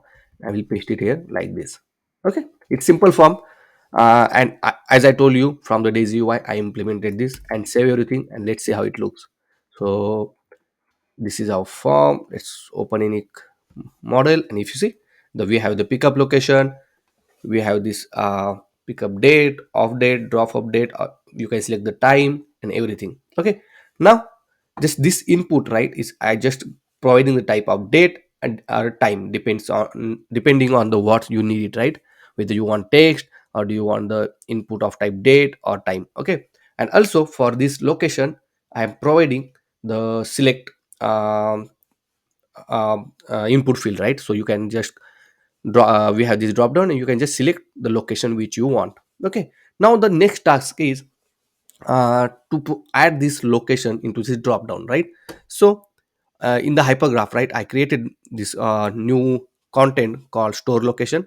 Okay, so let's go to the schema, and in the store location I just added this address things, okay, and nothing else.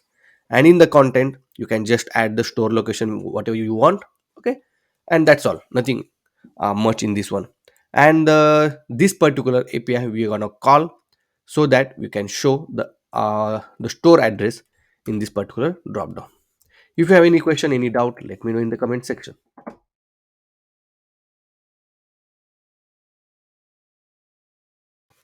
Now here, if you go to this API playground, right, and view on the store's location, so search for the store location here, and inside store location you have need addresses, so select address. Okay, and just click play. And if you see, okay, so this is store locations, we want store locations. Okay, so you don't need to provide where clause, and like this. And if I play now, see, the store location is showing, okay, with the address and everything.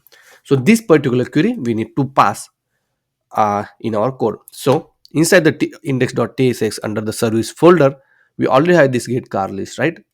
We will create another one, export constant get store locations.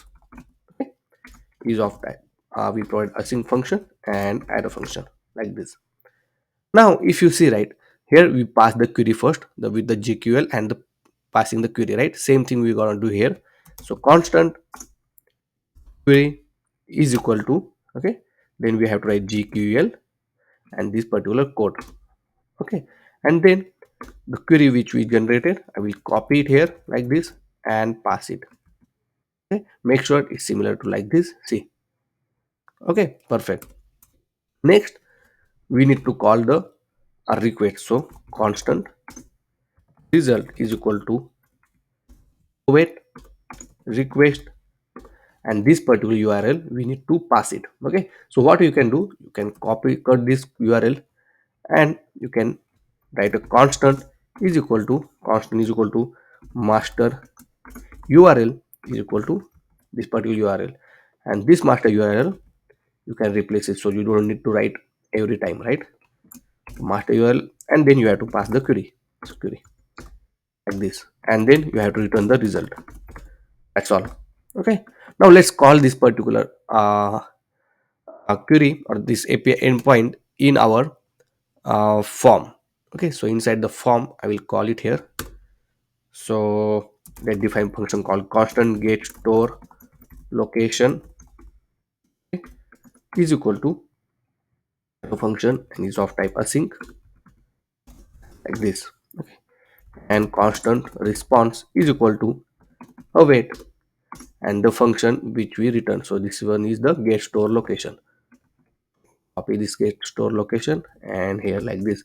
Make sure to import it from the service. Okay, that's all.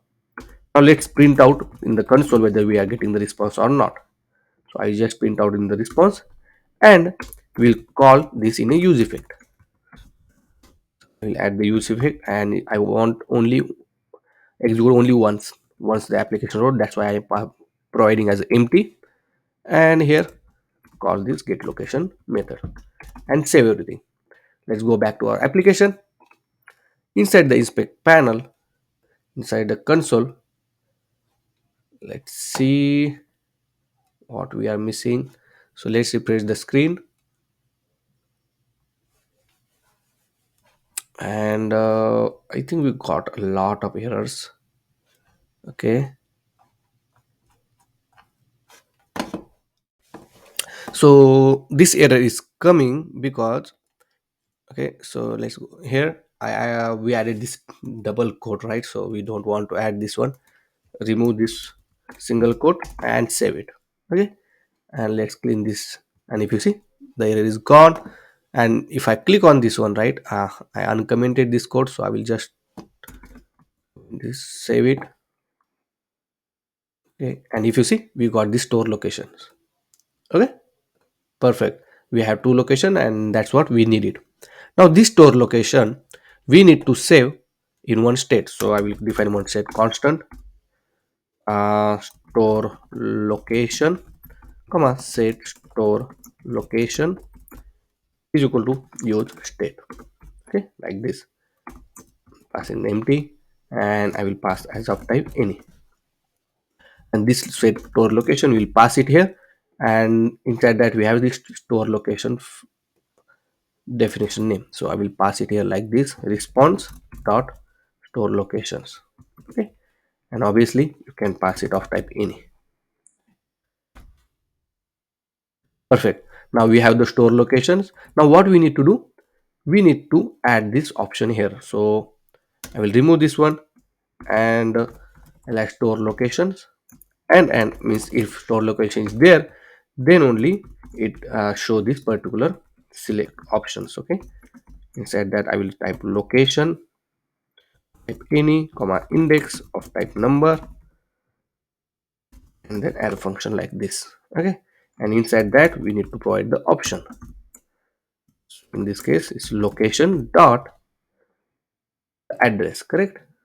So address like this.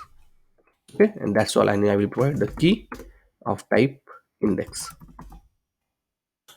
and let's save everything. Let's go back to our application, click it, and if you drop down, see you got the option. Okay, perfect, that's what we wanted. I hope you understand this one. Okay, it's very easy. You just need to call this particular query, okay, which we already created, and you just pass it to this particular drop down. Okay, next we will store everything. Okay, before that we need to add button. Okay, so right now it's we have close button, so we will add save button here. So let's go down. Okay, inside the booking model we have this button, right? So we can save it here only, or save, and we can say background of blue 500 and text to be white, and save it. Okay, and this need to be after this one, and save it. If you see we have now save button. Okay, on hover I will change this effect. So what I will do, on hover effect, background change to little darker, and if you see it's change. Okay, perfect.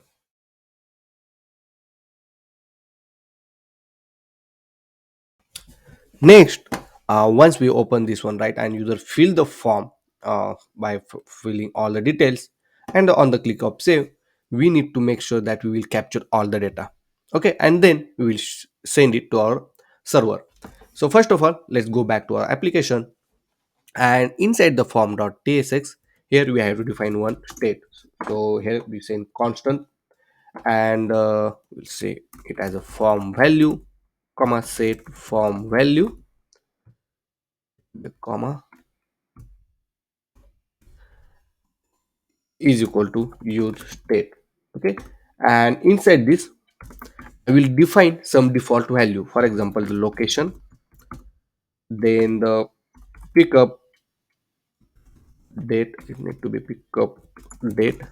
Okay, like this. So I will just copy paste the existing one. Okay, and okay, so this need to be in the bracket because we define as a use state, and these are the default value I'm providing. Okay, then we have to make sure for each of the input we have to provide the name. Okay, and which name should be similar to this location. Okay, so name, or for each of this one I added this name tag. Okay, name field. So this is very important. After that we'll add one method called constant handle change. Okay, this method we are gonna call when when some input is going to change. Okay, in this particular method will get called. So let's add the set form value. Okay, inside this we will what will say, concatenate the previous value. So I will add dot dot dot from value, and after that I will add the event dot target dot name. Okay, colon event dot target dot value. Okay, like this, and that's all. So what it will do, it will store the value in this particular form. Okay. And after that I will also add one another method to submit the request. Okay, this will call when we save the uh, when we click the save button, and just type handle submit. Okay, this need to be arrow function like this. After that, in this one, right now we'll just console dot, we'll add the console dot log, and the we'll print the form value. Okay, and save it. Now on each of this on input, right, we have to add the on change method, and then we have to call this handle change. Okay, so this will pass the means this will call the handle change, and it will also pass this event. Okay, and this from the event we are getting the name and the value. So just copy paste for each of them. Okay, so each of this input I will paste it here like this. Okay, and then let's save everything, and let's go back to our application. So let me open the inspect panel in the console, clean everything, refresh the screen. Okay, and it's loading the data, and if you see, everything is good. Now let's open any of this particular car, select the location which you want to. So I select this location, the pickup date, this drop off date, select the some time and some contact information. Okay, and then click save. Right now nothing is happening because we did not call the handle on submit method, right? So on click of this save, we have to call handle submit. Okay, and save it. So let's fill it, everything is there, and click save, and see we got all the information which we've just filled out. Okay, perfect. Now another thing we want to add in this one is this car's information, right? So we can pass the car id as well. Okay, so that we can gonna add now, so that we can attach that particular information and save it in our database. So before storing this information on the HyGraph, right, which is our server, we have to make sure that inside this schema, right, we will create a new schema called booking, and you can add the required all this field, right, like pickup date, everything. Also I added this car id, which is you can add it from this um, reference. Okay, so once you add this reference, it will connect to this cars information which we already have in the cars list. Okay, so I added this reference and connect this cars list. It's quite easy. Okay, then if you go to the api playground, inside the here at the bottom, right, you can select the mutation and click plus, so it will add the mutation query. Okay, and then you will find a different types of query, like you can create or update or delete everything. In this case we want to create a booking, so just click on create booking and select the appropriate value, and it will look like this. Okay, also if you see, the query is starting from the word mutation. Okay, regular query is starting from query, but this is starting from the mutation and the name of the mutation. Then we simply have this create booking method where we are passing the data, and inside the data we are passing all the selected field which we need to pass it from. So in this example we have the username, pickup date, drop up time, contact number, and the car id. So if you see, right, car id I'm passing, and obviously we need to connect, so we have to write, we have to select connect, and inside that we have to pass the id of the list of the particular car, right?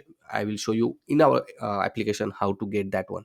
Okay, also you have to make sure that this the field name will match to our existing this particular field name. Okay, or you can, otherwise you have to manipulate it, and and you have to assign that particular value to this correct field name. Okay, this is very important.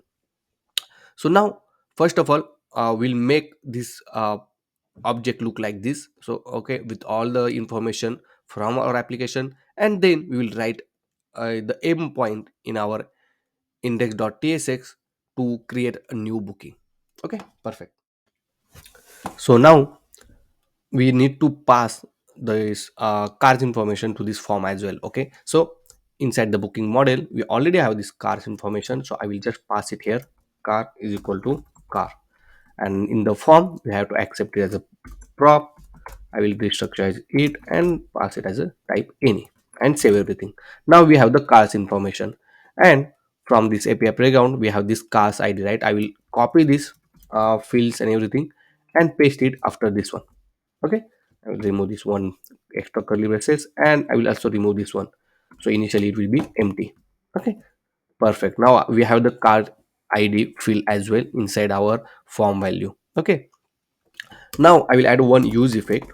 Okay, and this use effect will get called whenever the car information is available. Okay, so if car is available, what I will do, I will copy this existing code, paste it here.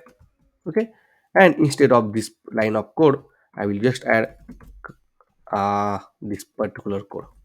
Okay, only instead of id I will replace it with the car.id.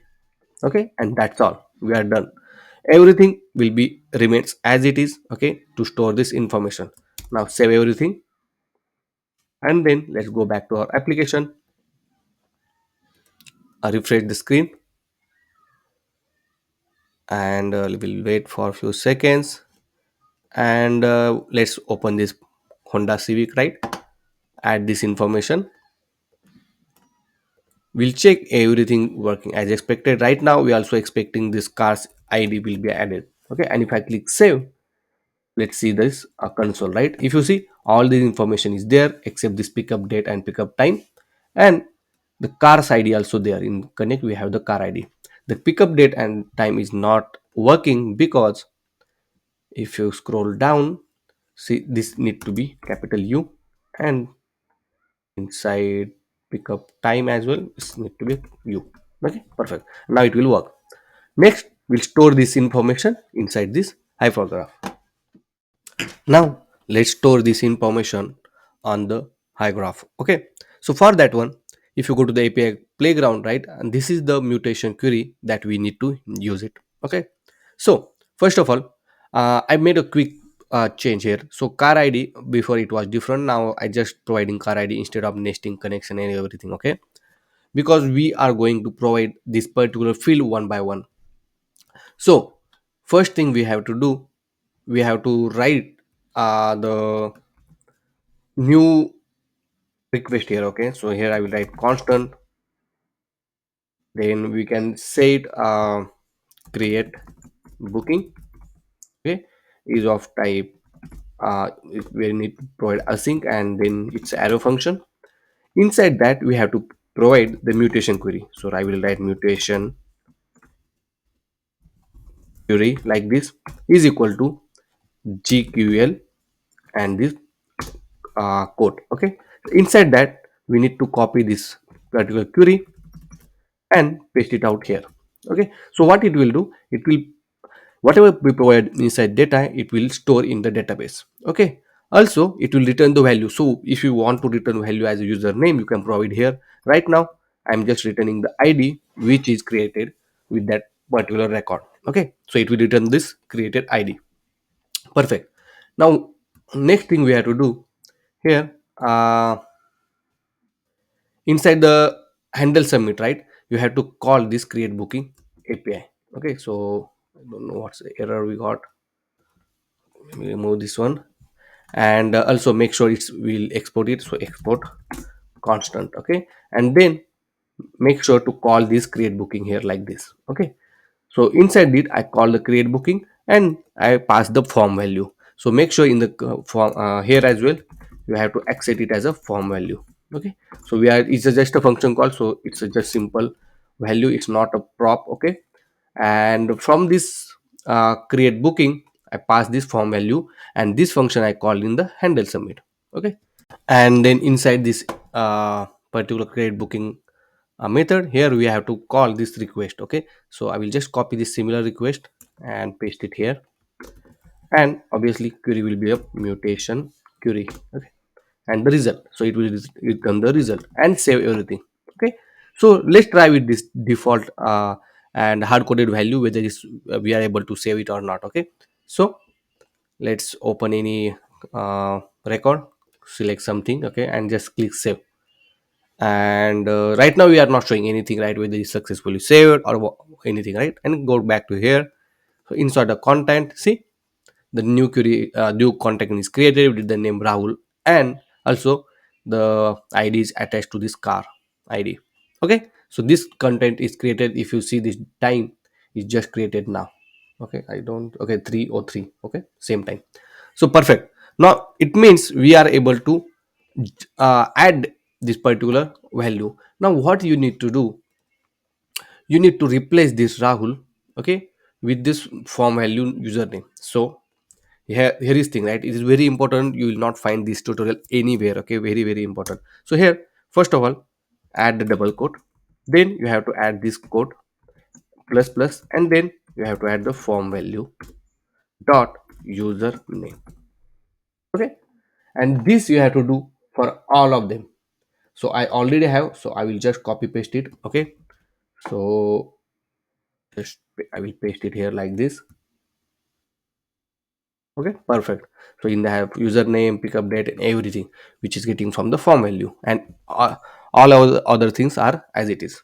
So save everything, and let's test out this change. Okay, so I went back here. Let's try BMW. So I added something 26. I will add pickup time and drop up time and some contact number, and save it. Okay, let's go back to our Hive graph and go to the content. And if you see, the new content is created, and this one we just created. See, everything is there along with the time, the car which we connected, and everything. Okay, I hope you understand this one. Now, next task you can do. Okay, once we click save, right, we need to send a confirmation. Okay, and if you go to the Daisy UI in the component, right, here you will find the toast. Okay, so implement this toast on your own and let me know whether you have faced any issue in this one or not. Okay, very easy. You just need to call this particular toast whenever you want on your message, whenever you created the booking. Okay, let's try this one. I will implement this one. Okay, and obviously if you face any issue, the source code is available for free, and the link is in the description. And guys, if you still did not subscribe to my channel, please do subscribe.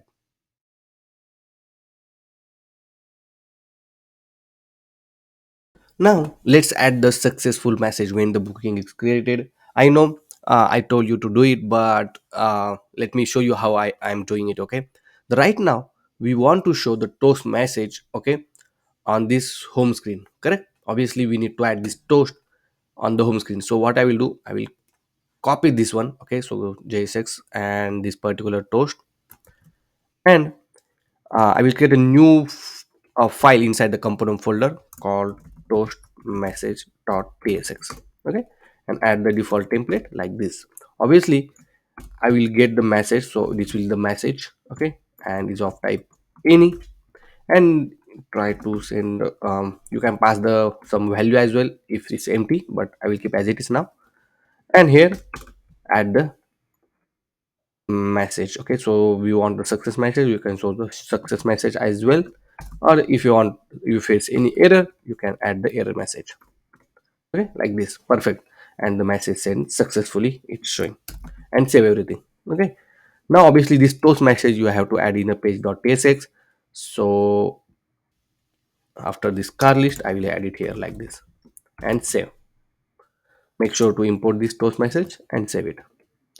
Now let's go back to our application and let's check the toast message is showing on the screen. See, okay, now this toast message you have to show only when the booking is saved, right? So we have to add the condition obviously, but before that we have to create a context because our change, our submit is in the form.tsx, and from there you have to send the value to the page.tsx. Okay, and which is quite complicated if you send from the child to parent, and again from that parent to again their parents, kind of thing, right? So better create a context. So in the root directory I will create a new folder called context, and inside that I'll create a new context called um, booking created flag context, .tsx. Okay, so let me explain what is context. So context, what it will do, whenever you define a context and provide some value, and in that particular context provider, you put the whatever the component you want. Okay, and for all the parent or child component which you provide in which you added in that particular provider, that particular value which you send it to the context, it available to the all the components, whether it's a child of any others or not, doesn't matter. Okay, that's what I'm going to explain now. So obviously I need this name, so what I will do, so constant, obviously you have to make export first. Constant book uh, book created flag context is equal to create context, and this create context is from React. Okay, obviously it's of type any, and here I'll pass null for now and save it. Then this book created flag, you have to add it in the layout, so you can add it in page.tsx as well. So go to the go to this toast message. Okay, oh sorry, go to the page.tsx actually. So where is, oh, I forgot. Okay, in app we have the page.tsx. Here you can wrap everything in that particular provider. So what I will do, I will add this book created context and add in from the book created flag. Then you have to, sorry, then you have to add the provider. Okay, and pass the value. So we'll add the value later, but this you need to wrap it like this. See, okay, so inside this one you added this all the components in between this provider. Okay, here you have to pass the value. So what I will do, I will define one state, constant show toast message comma set show toast message is equal to use state of type any, and initially I will pass it as a false. You can obviously provide the boolean value, so you can set boolean. Okay, like this. Now this set toast message and this both the message you have to pass to this provider. Okay, so this is accessible to any provider, sorry, in any component. Okay, so obviously if show toast provider show toast message is true, then show the toast message, otherwise show nothing. Okay, and save everything. Let's go back to our application. If you see, the toast message is gone. Okay, so it's not longer anymore because we obviously set the value to false.